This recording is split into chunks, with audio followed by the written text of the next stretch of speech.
television, let's all take a moment and see na hindi lang puro mga boss ang nagsalita doon.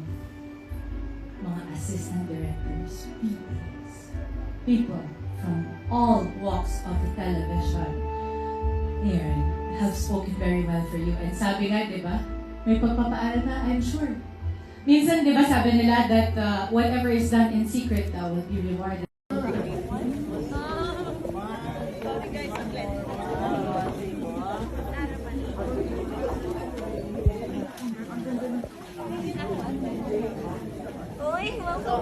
True.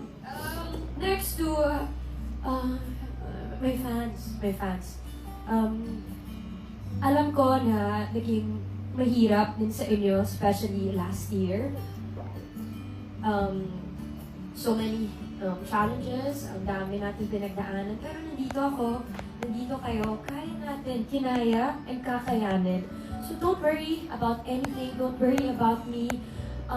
Andito pa rin ako. I will continue to make you proud, and maraming salamat kasi kagaya ng sinabi ko kanina, inintindi nyo lahat ng mga kailangan ko gawin and mga naging desisyon namin bilang tao, hindi bilang artista. So, yun yung pinaka regalo na mabibigay nyo sa akin. So, thank you for giving me that, freedom to choose,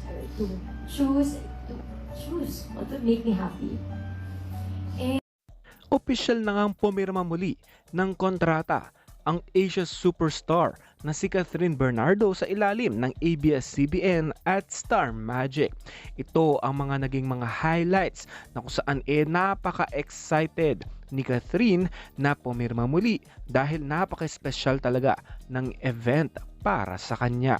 Inorganize ito ng management at head ng Star Magic na si Direk Lauren Jogi para masaksihan na kung saan talaga namang importante talaga itong si Catherine sa ABS-CBN.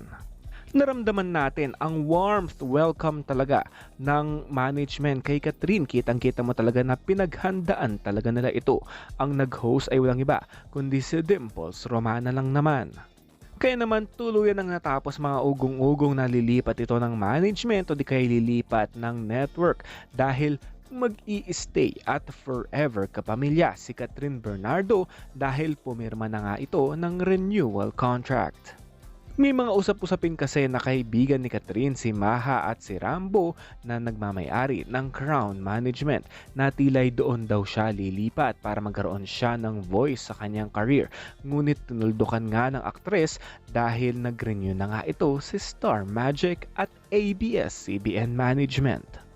Kaya naman binabati natin ng congratulations ang ating Asia superstar na si Catherine at well-deserved talaga ang kanyang blessing ngayon.